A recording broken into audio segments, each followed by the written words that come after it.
Hare Krishna.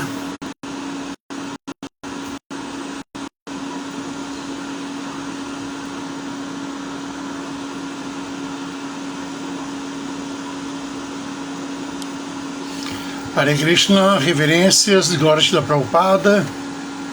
Por favor, alguém pode colocar aí no comentário se está tudo certo, o som, a imagem, se estão funcionando bem? Hare Krishna, reverências.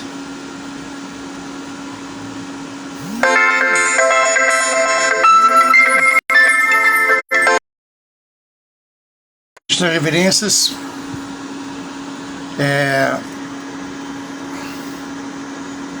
Alguém comenta, por favor, se está bem aí se está bom o som e a imagem, para a gente continuar. Prabhu Harinath pode colocar aqui no WhatsApp se está tudo bem, porque ninguém comentou nada aqui. Já Hare Krishna. Então, confirmaram aqui, o som e a imagem estão bem. Então, minhas reverências a todos os devotos do Rio Yatra, especialmente a Shri Gaur Nitai Nataraja, Prabhu Paravyoma, Prabhu Harinath, que estão apoiando aqui, né? E agradeço mais uma vez pelo convite, né, de poder falar de Krishna, né, para essa comunidade de Vaishnavas do Rio de Janeiro, para a purificação de todos nós, né? Então vamos ler hoje o Srimad Bhagavatam, capítulo 3, aliás, canto 3, capítulo 26, versos 27 e 28. Então, primeiro, Om Namo Bhagavate Vasudevaya, Om Namo Bhagavate Vasudevaya, Om Namo Bhagavate Vasudevaya. Srimad Bhagavatam 3, 26 e 27. Vaikarika Vikurvana Manastatam Ajayata Yatsankalpa Kalpabhyam Vartate Kama Sambhava. Vai cariar do falso ego da bondade, Vikurvana, submetendo essa transformação, Mana, a mente, Tatuam, princípio, Ajayata, é desenvolvida, Yati, cuja, Sankalpa, pensamentos, Vikalpabhyam, e pelas reflexões, Vartate, ocorre, Kama Sambhava, o surgimento do desejo. Tradução. A partir do falso ego da bondade, outra transformação ocorre. Dessa se desenvolve a mente, cujos pensamentos e reflexões dão origem ao desejo. Significado de Srila Prabhupada. Os sintomas da mente são determinação e rejeição, que são dois diferentes tipos de desejos. Desejamos aquilo que é favorável à nossa gratificação sensorial e rejeitamos aquilo que não é favorável à gratificação sensorial. A mente material não é fixa, mas, ao mesmo tempo, a mente pode ser fixa quando engajada em atividades da consciência de Krishna. De outro modo, enquanto a mente estiver na plataforma material, ela estará pairando, e toda essa rejeição e aceitação serão asati temporárias. Afirma-se que aqueles cuja mente não estão fixos em consciência de Krishna devem parar entre aceitação e rejeição. No entanto, um homem avançado em qualificações acadêmicas, enquanto ele não estiver fixo em consciência de Krishna, simplesmente estará aceitando e rejeitando e nunca será capaz de fixar sua mente em um tema particular. Passamos agora para o verso 28, que é o segundo que vamos abordar hoje, né? Javidu Rianiru Dakyam Rishikaram Adijvaram Shadadem Divarashama Saradiam Jogibi Shanaim Yati, cuja mente Vidu é conhecida, Ri, na verdade, Aniruddha Akyam, pelo nome de Aniruddha, Rishikanam, dos sentidos, Adijvaran, o governante supremo, Sharda, um tonal, Indivara, como um lótus azul, Siaman, azulado, Shandarian, que é encontrado, Jogibi, pelos yogis, Shanai, gradualmente. A mente da entidade viva é conhecida pelo nome do Senhor Aniruddha, o governante supremo dos sentidos. Ele possui uma forma azul negra, né? Azul enegrecida, que se parece uma flor de lótus crescendo no outono. Ele é encontrado assim muito vagarosamente pelos yogis. Significado de Srila Prabhupada. O sistema de yoga envolve controlar a mente e o senhor da mente é Aniruddha. Afirma-se que Aniruddha tem 4 mãos, com a Sudarshan Chakra, a concha, a massa e a flor de lótus. Existem 24 formas de Vishnu, cada uma com um nome diferente. Entre essas 24 formas, Sankarsana, Aniruddha, Pradyumna e Vasudeva são representadas, descritas muito bem no Chaitanya Charitamrita. Desculpe, eu estou lendo em inglês aqui, tá? Traduzindo já em tempo real, onde se afirma que Aniruddha é adorado pelos yogis. A meditação no vazio é uma invenção moderna do cérebro fértil de algum especulador. Realmente, o processo da meditação de yoga, como prescrito neste verso, deve ser fixar-se na forma do Senhor, na forma de Aniruddha. Ao meditar em Aniruddha, pode-se libertar-se da agitação, da aceitação e da rejeição. Quando a mente de alguém está fixa em Aniruddha, ele gradualmente torna-se realizado, né, em Deus, ou seja, ele compreende Deus plenamente. Ele se aproxima do estado puro da consciência de Krishna, que é a meta final da yoga. Onagyanati mirandasya gyananjana shalakaya chakshurum militandjena tasmai shri gurave namaha. Então estava lendo, agora vamos colocar aqui na posição reta. Então nós temos aqui mais uma, dando continuidade aqui à leitura do Srimad Bhagavatam, né? Os mantras que vem falar assim daquele processo Sankalpa e Vikalpa, que são as duas atividades principais da nossa mente, né? Então, para quem, como é uma aula de Srimad Bhagavatam, todos já estão mais familiarizados com a filosofia, a nossa mente era chamada de Manaha, mas também às vezes é chamada de Atma. Assim como o corpo também é chamado de Atma e o próprio ser espiritual também é chamado de Atma, né? E essa mente, de acordo com a descrição de Krishna no Bhagavad Gita, ela tem a característica de Chanchala. Chanchala quer dizer que ela está sempre se movendo. E esse movimento da mente, que é descrito no Gita, ele tem essas duas fases principais, Sankalpa, né, e Vikalpa, que são aceitação e rejeição. Ou seja, a mente aceita aquilo que é satisfatório para o prazer dos sentidos, né, e ela rejeita aquilo que ela entende ser insatisfatório. Então a mente ela tem sob si a possibilidade de controlar os sentidos e também de satisfazer os sentidos, né? E a própria mente, como nós já aprendemos, ela é controlada, pode ser controlada pela inteligência. Então esse processo de aceitação e rejeição é um processo infinito. A mente sempre está produzindo, né, pensamentos de aceitação e de rejeição. E agora, o que esses dois pensamentos têm em comum é o apego, né? Braga, um apego. Então, tanto quando a mente ela entende que algo lhe é favorável para o prazer sensorial, ela se apega, né? E também quando ela entende que algo é desfavorável, ela se apega a essa ideia de rejeição. Então, ela não consegue assim ter um juízo, né, de aplicar essas coisas de acordo com a circunstância e etc. E às vezes maleabilizar, né? Então esse trabalho é feito pelas pessoas mais sábias, pela inteligência. Mas a mente tem essa tendência, ela aceita e fica apegada à aceitação, rejeita e fica apegada à rejeição, né? Então, por exemplo, às vezes uma pessoa aceita uma religião que traz para ela alguma satisfação, tanto espiritual quanto às vezes sensorial mesmo, né? Então ela se apega, né? E começa a rejeitar outras coisas que são contrárias àquilo pelo qual se apegou, então gera às vezes um fanatismo. Então essa aceitação cega, né, essa inteligência e a rejeição que leva ao fanatismo também são funções da mente, né? Não é só apenas questão de gozo sentido, de comer, beber, não. Então ele tem um trabalho muito mais sutil também que envolve a mente. Então, Krishna diz no Gita que para aquele que é autocontrolado, a mente é o seu melhor amigo. E para aquele que não é controlado, a mente é o seu pior inimigo.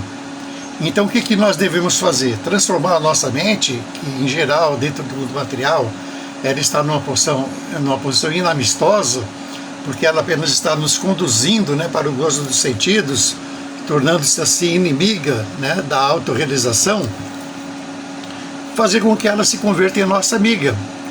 Através do quê? Através da ocupação, né, em atividades que possam fazer com que ela se controle, né, embora ela seja praticamente incontrolável. Então a prática da yoga tem justamente esse objetivo, de fazer com que a nossa mente, que é chanchala, né, que está sempre instável, indo para lá e para cá, ela se fixe, mas se fixe de uma forma transcendental, se fixar em consciência de Krishna, né, apoiando aquela realização de que nós não somos o corpo grosseiro, nós não somos o corpo sutil.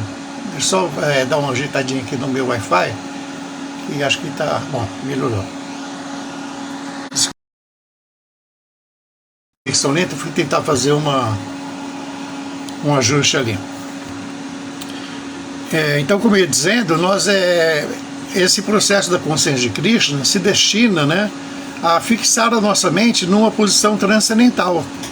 Agora, como que nós vamos fixar a nossa mente numa posição transcendental se nós estamos assim há infinitas encarnações, né, dentro deste mundo, nascendo e morrendo, né, sempre correndo atrás dos desejos da mente? Como que é possível fazer isso? Então, se a gente entender e limitar, né, esse nosso processo a essas duas fases, né, da mente, de sankalpa, do apego e da rejeição, não vai funcionar. Que nós podemos rejeitar o gozo dos sentidos, mas como a nossa mente ela não está estabilizada em consciência de Krishna, dentro de pouco tempo ela vai sair daquela plataforma e ela vai passar para a plataforma da aceitação, né? Então Raga, Dvesha, Vimukta, ou seja, ela às vezes vai se apegar e às vezes vai se desapegar. Ela não vai conseguir se fixar em consciência de Krishna. Por quê? Porque o nosso método está sendo apenas mental, né? Nós estamos assim tentando domesticar a mente de uma forma usando aqueles próprios recursos da mente. Então a única maneira de a nossa mente se estabilizar e numa posição transcendental é através do quê? Da experiência de sabor, de prazer superior. Que o que faz a mente? Ela sempre está buscando o prazer. Então, na plataforma superior da consciência de Krishna, através do desenvolvimento das práticas de Bhakti Yoga, ela vai chegar a um ponto de plena satisfação, entendeu? Em que ela, de uma forma natural, não mental, né, de uma forma espiritual mesmo, ela vai se apegar às atividades conscientes de Krishna, vai se apegar a Krishna, né, a se apegar ao cantar dos santos nomes, e esse processo de vikalpa da mente, da rejeição, não é um processo mais mental, é um processo que está na plataforma pura. Por isso que o Bhakti Yogi, ele consegue se manter na posição transcendental. Então tem um velho ditado que você deve manter os seus inimigos, os seus amigos perto e os inimigos mais perto ainda, né? Então quando nós estamos pensando, né, em questão de controle da mente, os nossos amigos são as práticas da consciência de Krishna, né? E os nossos inimigos são aquelas coisas que nos afastam da consciência de Krishna. Tanto que Rupa Goswami ele fala, ó, o devoto, para evoluir, ele tem que aceitar o que é favorável e rejeitar o que é desfavorável. Então esse ditado de manter os inimigos mais perto para o devoto significa que eu vou praticar minhas atividades da consciência de Krishna, mas vou ficar muito de olho naquilo que pode me afastar da consciência de Krishna. Ou seja, não se brinca com Maya, né? Nós não podemos brincar com Maya. achar que nós já somos muito poderosos, muito avançados, a ponto de negligenciar o fato de que Maya, que é energia ilusória, sempre vai estar tentando nos afastar da consciência de Krishna. Então, manter os amigos perto, né, e os inimigos mais perto, ficar muito de olho, né, naquilo que pode nos afastar. Então, o Vaishnava, na sua vida diária, ele pratica um exercício constante, né, em que ele tem que usar a sua inteligência através do conhecimento obtido das escrituras para entender o que é favorável e o que é desfavorável para a sua vida espiritual. Então, ele vai procurar a companhia dos devotos, né, evitar a companhia das pessoas que não têm uma mentalidade progressiva no sentido espiritual, né? Ele vai procurar fazer a sua meditação diária, vai evitar se envolver demasiadamente em atividades materiais para conseguir objetivos materiais muito assim miraculosos, né? Muito grandiosos. Procurar levar uma vida mais simples, né? Dando a esse corpo, a essa mente, aquilo que é necessário. Então é um processo de vigilância permanente, né? Então esse é o grande desafio para quem pratica Bhakti Yoga. E quando nós pensamos em Bhakti Yoga, né, nós estamos falando que o controle da mente, né, ele tem que vir de uma forma natural. Não praticamos yoga mística, né, em que se fazem muitos exercícios e muitas asanas e outras coisas para obter o controle da mente. E essas práticas são muito difíceis em Kali Yuga. É claro que tem vários cursos de yoga e professores de yoga, até para o Paravyoma também é um professor de yoga, né, que nos convidou aqui, mas a gente vê que eles não são para nossa autorrealização em Kali Yuga, são para você ter uma vida mais saudável, até para te apoiar, né, em práticas espirituais, como na hora de cantar uma bojapa, se você puder já estar com a mente controlada, não estar com ela agitada, você vai poder cantar uma bojapa, mas não são em si aquilo que é o ponto central, né, da nossa prática. Então o ponto central da nossa prática é justamente esse, é o serviço devocional, o Bhakti Yoga, quer dizer, o serviço devocional, né, com amor a Krishna, através do mestre espiritual. Então, quando nós nos ocupamos no serviço devocional a Krishna, seguindo as instruções de um mestre espiritual fidedigno, então esse crescimento espiritual, ele vai transbordar, né? Ele vai transbordar. A alma, ela é muito poderosa, né? É quase um deus. De acordo com as escrituras, a diva tem 71% das qualidades divinas, né? E quando pela prática da Bhakti Yoga nós assim nos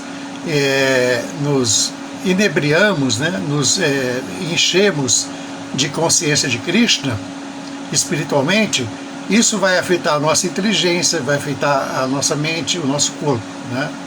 Então, por exemplo, o Prabhupada fala quando você oferece alimentos para Krishna, esses alimentos se convertem em prasada, que é energia espiritual, né? Krishna mesmo. Ao honrar a prasada constantemente, isso vai refinando os tecidos, né? Os nossos tecidos cerebrais, e nos dando mais inteligência para compreender a consciência de Krishna, né? Então, essa prática de Bhakti Yoga é uma prática positiva. Bhakti Yoga não é um processo negativo apenas de ficar rejeitando as coisas. Eu estava comentando outro dia, acho que foi uma live que eu fiz no Centro Hare Krishna lá de Petrolina, né, do Pernambuco, sobre que as pessoas, quando elas se abordam, né, entram em contato com alguma religião, a primeira coisa que elas perguntam é o que não pode fazer, né? O que vocês não podem fazer. Aí cada religião desfila lá o que você não pode fazer, né? Mas de fato a pergunta certa seria o que eu tenho que fazer, né? O que eu preciso fazer. Então o que nós podemos responder? Você precisa começar entendendo que você não é este corpo, né? Prabhupada, no Além do Nascimento e da Morte, foi o primeiro livro que eu li, inclusive, ele fala que o primeiro passo na vida espiritual é entender que você não é o corpo. Se você não der esse primeiro passo, não vai dar para dar os outros passos, né? Tem que entender, pelo menos teoricamente, que nós não somos o corpo material. E desse questionamento de que nós vamos chegar que nós não somos o corpo material, a dedução de que nós temos uma origem no ser espiritual supremo, né? vai seguir automaticamente. Nós vamos compreender que existe um Ser Supremo, né? E a nossa relação com esse Ser Supremo é o que vai ser objeto da nossa prática dentro de Bhakti Yoga. E nessa prática nós vamos ver que nós podemos iniciar esse processo de várias formas, né? Com Shravana, ouvir sobre Krishna, Kirtana, falar de Krishna, Smara, lembrar, né? Oferecer adorações, adorar e assim por diante. Então tem vários itens, né, que nós podemos praticar em Bhakti Yoga para que nós avancemos espiritualmente. Então tudo muito positivo. Então essas questões de deixar coisas como a intoxicação, jogos de azar, vida sexual ilícita, até a alimentação carnívora, para quem está para dar os primeiros passos positivos, se torna mais fácil, né? Não é que você vai parar de fazer aquilo que você vai dar um foco no niyama, aquilo que você não pode fazer, para você ter força naquilo que você pode fazer, é justamente o oposto. Então você começa por entender isso, cantar os santos nomes do Senhor, que são método de autorrealização em Kali Yuga, por escrito, né? Se associar com os Vaishnavas, eles começam a visitar um templo, então conversar com devotos, e isso vai gerando essa energia espiritual, né? De uma forma positiva, que vai fazer com que esses niyamas, né? Esses não faças, né?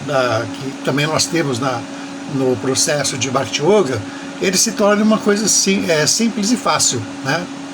Então o Shushukan Kartuevei, ou seja, o nosso processo de consciência de Krishna, ele é fácil e se executa alegremente. Então por que Krishna diz que ele é fácil e se executa alegremente, se nos processos de yoga a gente vê que não tem nada fácil, né? É tudo bem complicado. E às vezes envolve muita austeridade também, porque de fato, quando Krishna diz isso, ele está dando um foco para aquelas práticas espirituais transcendentais, né, superiores da consciência de Krishna, que elas são assim reveladas de uma forma mais ampla através de Chaitanya Mahaprabhu, né? Através de Chaitanya Mahaprabhu. Eu estava essa semana passada, minha filha mandou um link aqui de um filme sobre Hiranyakashipu para lá da Maharaja, né, sobre Nrsimhadeva. É um filme assim meio uma animação feita com IA, parece, né? Eu achei muito legal o filme, embora Prabhupada não gostasse muito assim dessa apresentação dos passatempos de forma de desenho animado, porque as pessoas tinham uma tendência muito forte na época que esteve presente aqui de ver essas animações como uma coisa só de brincadeira, mitologia, de ficção. Hoje em dia eu acho que o ambiente já é diferente, né? As pessoas recorrem muito a IA para fazer muitas coisas, filmes, tudo isso. Então, às vezes, até sobre fatos históricos, então já tem as pessoas têm uma visão um pouco diferente. Então, nesse sentido, eu até achei que foi um filme bem produzido, bem feito. Então, eu fiquei meditando como que Hiranyakashipu era cruel, né? E como que ele era poderoso e cruel, e usava o seu poder para perturbar o universo inteiro, né? Até os semideuses foram perturbados, né? E como que ele era cruel em perseguir para lá da Maharaja. E como que Krishna, né, na forma de Nrsimhadeva, ele vem e pune Hiranyakashipu por essa sua crueldade. Então eu fiquei meditando que o próprio Hiranyakashipu e o irmão dele, Hiranyaksha, que ele queria vingar Hiranyaksha, e ele perseguiu muitos Vaishnavas para vingar o seu irmão, eles apareceram na Gaura Lila, né, como Jagai e Madai. Jagai e Madai eram brahmanos de início, né, mas depois eles se tornaram pessoas muito demoníacas, muito afastadas da consciência de Krishna, né? E, então o que aconteceu? Eles perturbavam todas as pessoas, eles bebiam, eles caçavam mulheres, eles eram assim uma perturbação completa dentro da sociedade que eles viviam, né? E quando Nityananda aborda Jagai e Madai, ele não aborda com aquele ânimo de Nrsimhadeva. Eu vou acabar com ele. Eu vou acabar com ele para proteger os devotos que eles estão perturbando tanto. Então Nityananda vai ali humildemente, né, praticamente cai aos pés dele e suplica para que eles cantem os santos nomes, né, para que eles adorem o Sr. Gauranga.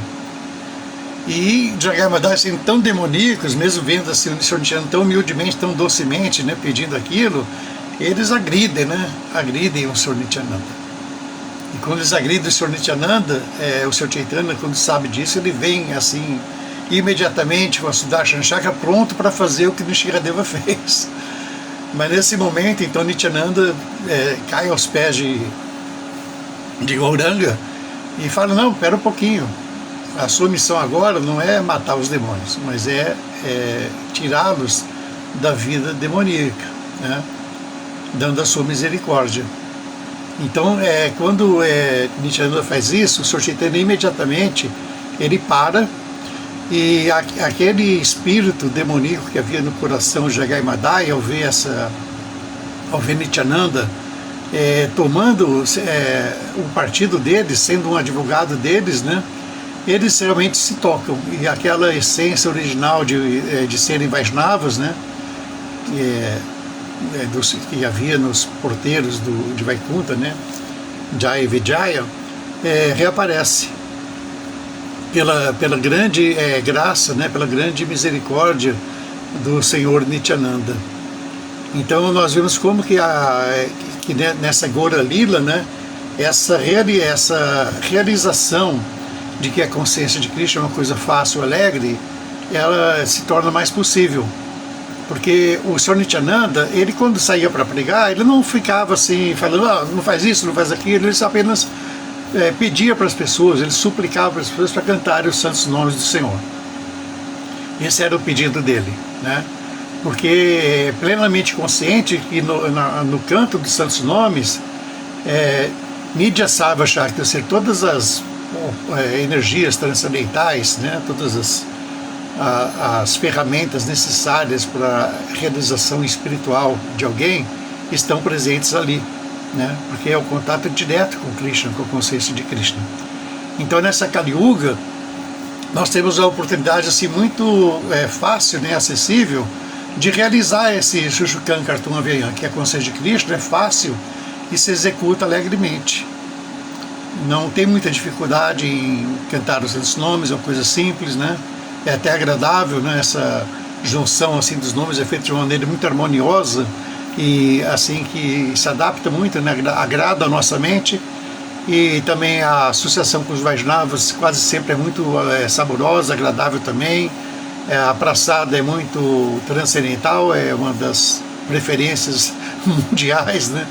E os bhajas, os kirtans, então tem muita coisa bela para envolver a nossa mente, ocupar a nossa mente na consciência de Krishna, né?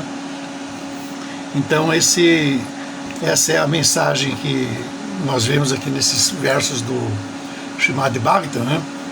De que essas Sankalpa e Vikalpa sempre vão arrastar a mente neste mundo material. Mas a partir do momento que nós ocuparmos a nossa mente em consciência de Krishna, ela vai conseguir se fixar, né? Pela graça de Aniruddha, né? Pela graça de Krishna e do mestre espiritual. Então, se alguém tiver algum comentário, eu estou vendo aqui um comentário do Prabhu Haridas, deixa eu ler. Nós até praticamos a Hatha Yoga, o Ashtanga Yoga, como uma ferramenta de apoio, no entanto, estamos cientes de que o Ashtanga Yoga não é um anga de Bhakti. É verdade, né? Então é como se fosse uma profissão, né, Prabhu? Eu sou advogado, alguém é médico, então um professor de yoga, ele é muito útil na sociedade, né? Porque ajuda as pessoas a terem saúde física, mental, né? Então, o Gita às vezes fala se a pessoa come demais ou come de menos, se ela está com uma saúde muito ruim, né? Então, se ela está sofrendo de alguma forma, ela não vai poder praticar nem Bhakti Yoga, nem nenhuma yoga, né? Não vai poder praticar nada. Então, todas essas atividades, elas são védicas, né? Os Vedas, eles são um apoio, né? Os Vedas a gente pode entender como uma pirâmide, né? Que tem uma base muito ampla, e quando chega lá no ápice dessa pirâmide, o que está ali? Bhakti, né? Então, mas tudo aquilo que tem assim na base é importante para chegar à compreensão dessa pirâmide, né? Então é um processo de evolução gradual, né? Não só da diva, como também da sociedade humana, né? Ela vai evoluindo até que um dia possa chegar ao entendimento de Bhakti. Hoje a gente vê que tem muitas religiões no mundo todo que elas têm o aspecto de religião, né, tem aquela busca de Deus, do divino, mas também ainda tocam muito na raiz do desfrute material. Mas é o começo, é a base, é o começo da vida espiritual, quando você já questiona, opa, tem um ser supremo. Aí depois você tem uma relação com ele, e às vezes é muito mais, vamos dizer assim, instintiva, né, para satisfazer a sua existência. Mas isso vai subindo, né, vai subindo, depois tem Jnana, você vai entendendo através do conhecimento que só a satisfação material, mesmo que através da religião, não é suficiente, até chegar ao ponto de Bhakti. Então Bhakti é o pico, né, dessa pirâmide, é o topo, mas tem toda a estrutura. Então todas essas práticas, tudo que é bom para que a gente mantenha uma boa saúde, uma boa condição financeira, que não precisa ser de riqueza, mas também pode ser de uma moderação, tudo isso ajuda a gente para ter nossas práticas de consciência de Krishna, né? Por isso que o Vaishnava, ele não negligencia os seus deveres materiais, né? Ele não negligencia os deveres materiais, ele cumpre, mas sempre com Krishna como foco. Vou ver se tem mais algum comentário, alguma pergunta aqui. Vocês podem fazer por aqui mesmo, que eu vou lendo, né? Então aqui, Prabhu Haridashna, Hare Krishna, Reverência, Carlos Alexandre, Lila Govinda, Shile Jabukovic, Sundarangi. Então, bom dia a todos vocês. Aqui, descendo aqui. Carlos Alexandre, Vikalpa seria uma distração mental, ou Tita Vitis, ou um klesha? Só para recordar, se alguém puder elucidar, eu serei grato. Não, os kleshas são as misérias da existência material, né? Agora a Vikalpa já é uma função natural da mente, como o Sankalpa, né? É o apego e a aversão. A mente, ela tem essas duas fases, né?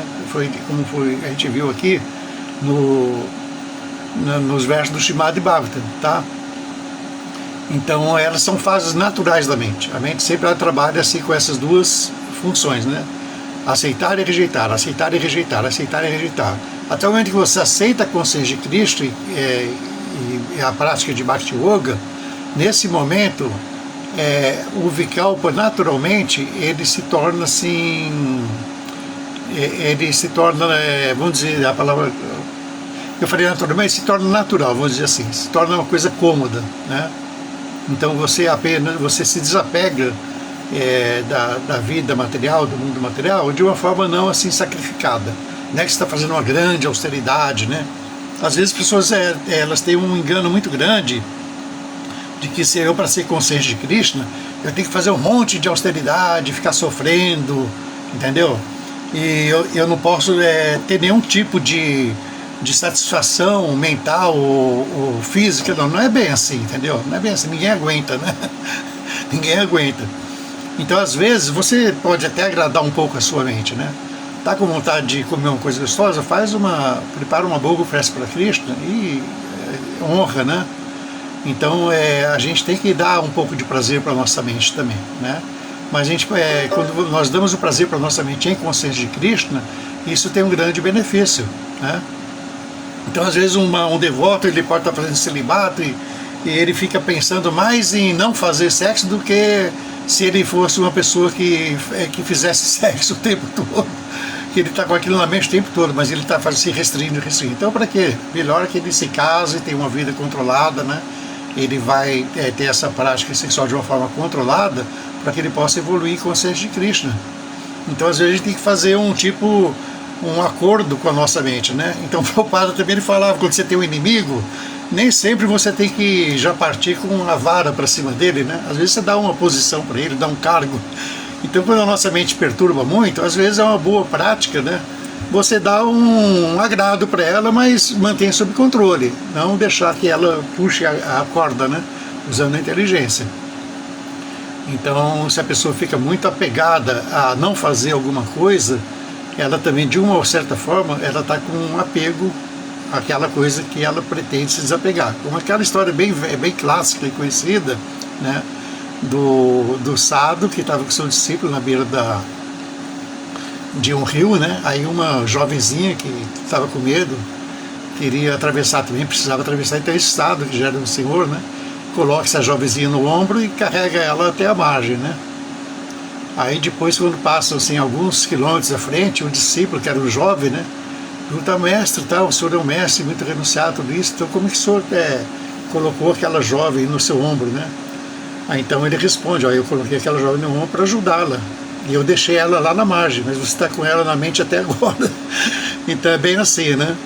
Então a gente tem que ter sabedoria também na consciência de Cristo. Não adianta ficar brigando muito com a nossa mente, brigando muito com o nosso corpo. Entendeu? A gente tem que ter sabedoria. Sem sabedoria ninguém faz nada, né? Então, por isso que a gente tem que orar sempre a Shrimati Radharani, né? Para que ela nos dê sabedoria para atuar na consciência de Cristo. Continuando aqui, Prabhu José Altamirando, de Hare Krishna, prazer também. Mais alguma pergunta, comentário, se alguém quiser escrever aqui. O Prabhu Paravion pediu aqui numa mensagem para ele falar um pouquinho do desaparecimento de Srila Prabhupada, então eu vou ser bem breve, né? Então, eu estava pensando ontem que depois de tudo que nós estudamos nas Escrituras, né, a gente tem que concluir que Deus não existe. Mas como que Deus não existe? Por quê? Porque se Krishna é o Summum Bonum, é a suprema verdade absoluta, ele tem que ter tudo em si. Nada pode faltar dele. Então a existência, que é Sati, é uma questão, é um elemento natural da própria verdade absoluta. Mas a inexistência, a Sati, também tem que existir em Krishna, no Summum Bonum, na verdade absoluta. Então ele também tem que não existir. E como que ele não existe, né? Então ele não existe para o materialista, que embora esteja aqui nesse mundo material vendo tantas coisas, tantas maravilhas, ele acha que Deus não existe. Então ele não existe para o materialista, como foi citado aqui no Shloka do Srimad Bhagavatam, falando dos budistas, né, do Nirvana. Ele não existe para o budista, ele dá um jeito de não existir, né? Mesmo ele sendo o próprio Krishna, ele cria uma doutrina completa de não existência. E no plano mais superior ainda, de Vrindavana, ele não existe ali como Deus. Ali é Krishna, né?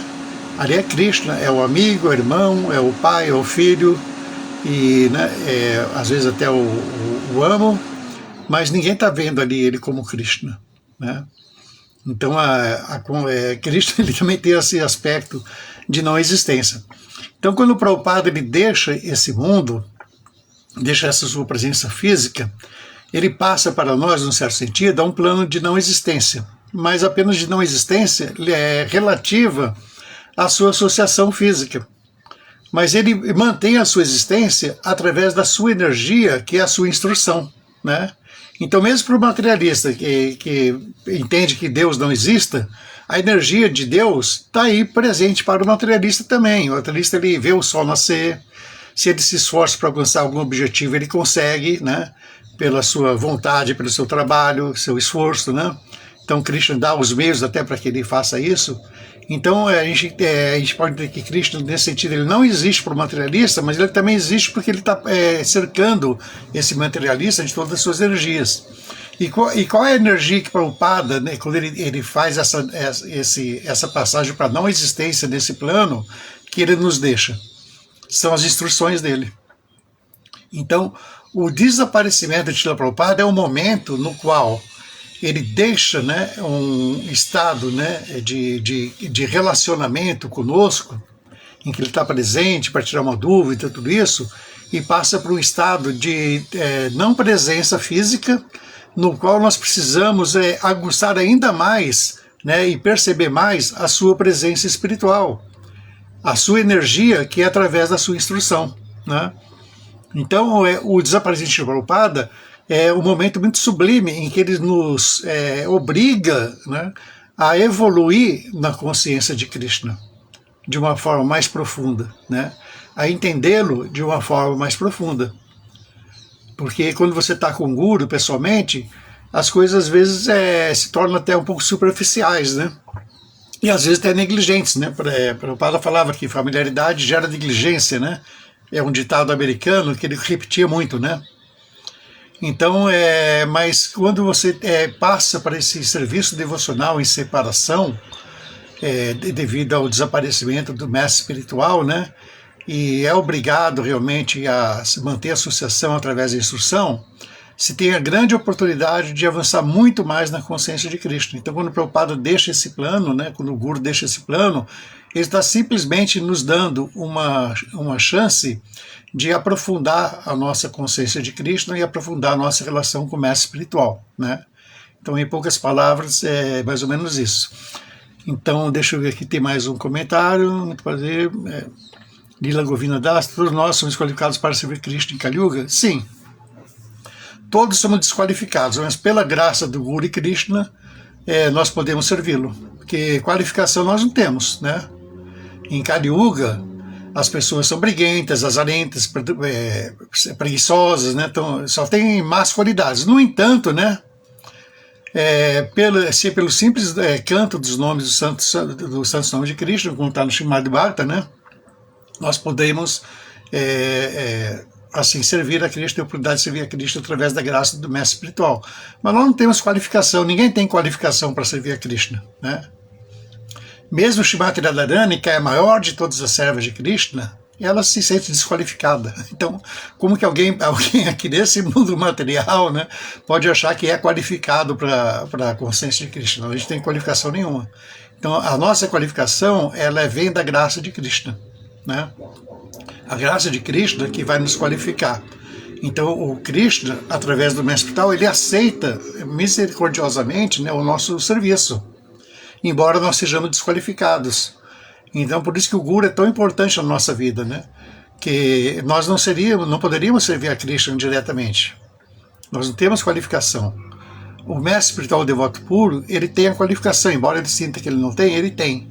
E quando ele através da sua graça, né, ele nos dá essa possibilidade de, mesmo sendo desqualificados, servir a Krishna. E não é só em Kali Yuga, não, em todas as yugas. Então aqui, né, em nenhum yuga ninguém é qualificado para servir a Krishna. Todos nós, para servir a Krishna, dependemos da graça dele. Não existe nada, nenhum esforço da entidade viva que vá obrigatoriamente fazer com que Krishna nos reconheça. Então, mesmo que nós nos esforcemos através de sadhana, de sacrifício, austeridade, nós ainda dependemos da graça de Krishna para que nosso esforço seja reconhecido, tá? Eu dei uma palestra sobre isso outro dia, foi o tema da minha palestra que eu dei no site do Hare Krishna Petrolina. É só vocês procurarem, ele deve estar ali, né? Que o tema era justamente esse, né? Graça e misericórdia. A diferença entre graça e misericórdia. Eu li um texto de Prabhupada que fala sobre o assunto, né? E depois a gente discorreu sobre esse tema. Então, quem tiver interesse aí pode procurar ali, Hare Krishna Petrolina, né? Deve estar salvo ali. É um tema bem interessante na consciência de Krishna e também tem assim, sido objeto de muitos debates, né, entre religiosos, no cristianismo também, a questão da graça, da misericórdia e assim por diante, né? É um tema bem interessante, o Prabhupada falou sobre isso, então essa palestra foi sobre o tema. Bom, minha gente, então eu quero agradecer a todos, né? Mais uma vez, para o Prabhu Harijva, Renata, todos vocês estiveram presentes aqui, né? E os que vão ouvir depois também, né?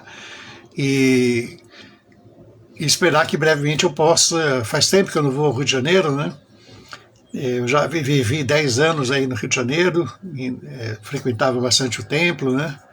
E, embora não morasse no templo, cheguei a morar algumas vezes, em 2 fases, eu cheguei a morar, fui presidente do Templo do Rio de Janeiro também, por um período breve, mas já está com um tempinho que eu não tenho tido a oportunidade de visitar. Espero que Gauritar Maharaj me dê essa graça, né, de poder visitá-los e visitar os Vaishnavas aí do Rio de Janeiro, que eu tanto prezo. Então, minhas reverências, todas glórias Srila Prabhupada, vamos encerrando aqui. Hare Krishna.